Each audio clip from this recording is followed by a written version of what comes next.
Hey, welcome back, Horror Hounds. This is G is for Horror, and today we're doing something a little bit different. We're going to do our first figure review on the channel. This is the Pumpkinhead 1/12 scale figure from Syndicate Collectibles. I've never really heard of Syndicate Collectibles until I saw this, and the Werewolf from the Howling go up for pre-order.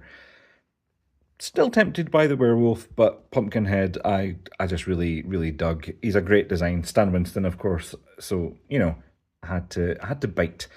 So yeah, it comes in this kind of premium looking packaging. It's got Velcro holders here to keep the little door closed. Nothing can call it off on the inner flap, and Pumpkinhead himself here. Three alternate heads, or well, two alternate heads and a standard head, I guess. An alternate hand, I guess, for holding the cross that he also comes with. On the back here, we've got Pumpkinhead, 1/12 scale collectible figure, Syndicate Collectibles, MGM, and then some other information. Nothing on the side apart from Pumpkinhead down here. And exactly the same on this side. And on the bottom is a whole bunch of warnings. Exercise care during unpacking. Oh, and on the top, it's got a nice little window, like a cracked looking card piece window for some light to come in. So when you open them up, you can see the figure. Ooh, let's open him up. So here he is, unboxed and in all his majesty. And I've got to say, you can just stand him straight up and there is not an issue. Like, I just took him out of the box, stood him up, did a little bit of posing, stood him back up. He is absolutely fine. Like, I would have thought the balance would have been way off on this guy. He's got that dog leg bend. He's got 1, 2, 3 joints. Well, 4 if you include. So, like, he's got 4 joints. Hip, knee, weird back knee, ankle. He shouldn't stand as solidly as he is, but he's not going anywhere, which is great. Really cool. Also, the paint and just first impressions, so good. He looks really creepy, and I love it. Love all of the detail in these horrid veins in his thighs. Love the paint detail in his big old pumpkin head. Yeah, really cool. Really good looking. And bendy tail, which is real nice. Got bendy wire in it, so you can give it a little bit of posing. So that's always nice. Articulation-wise, his head is a full, like, head piece joined at the neck. So if we pop this off, you'll see that what I mean, it's just one full head piece. I would have maybe liked, had this been a joint, so the neck and the head were separate. As stands, it's just on this ball peg here. But it gets a nice range of motion anyway. You can obviously look left and right and down and a little bit up. Shoulders move up really far, all the way down. Not quite to his side, but good enough, all the way around. He has a swivel here at the elbow and a single joint. I would have liked that to have been double jointed, and I maybe would have liked a swivel here at the bicep, but you can't have everything. It's a hinge and swivel at the wrist on both hands are the same.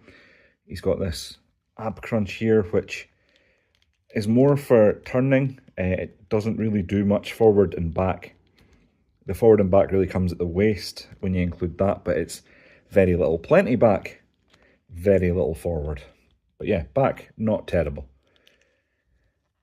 Hips are on these ball joints that you can see here into these cups. So you can get a full kind of, a full rotation. And yeah, obviously if you try that, they'll pop out. But pops back in real easy, which is nice.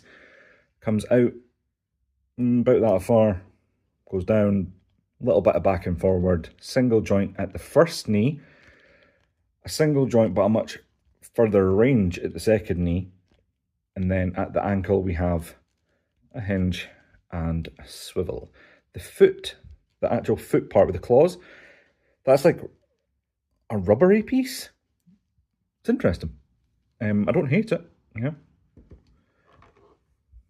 Let's see, will he stand again? Check out. Amazing. So, he comes with, like I said, a couple of accessories. We can pop off his head. Whoa, drop that, make a bang. We can bring in this head, which is kind of as just a staring...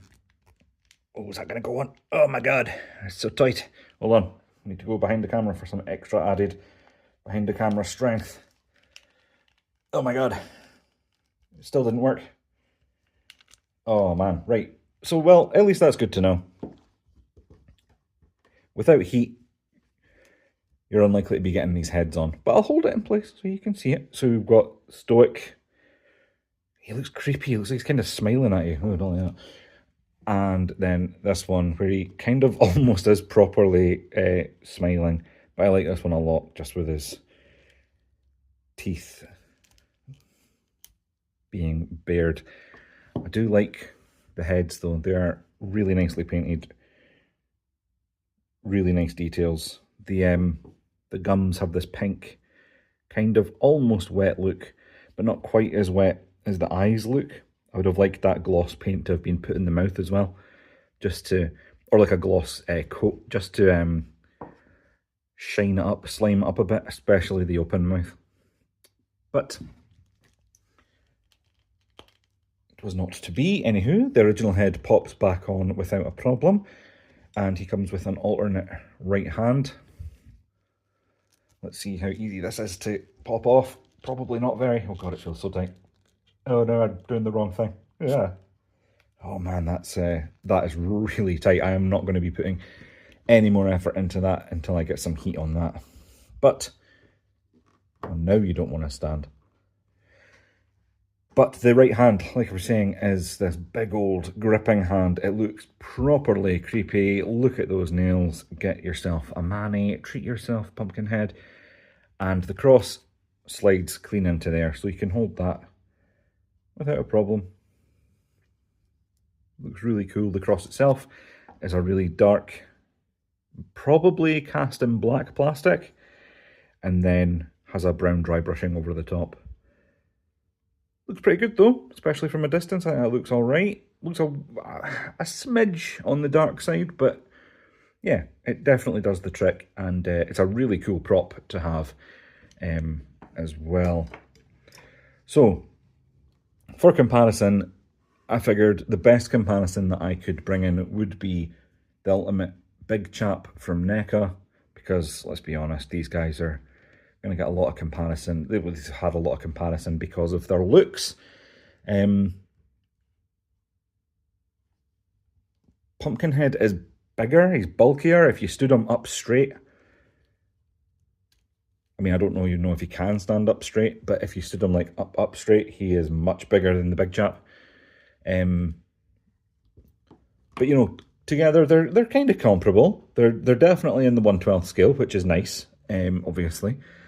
And yeah, I think they look pretty great together.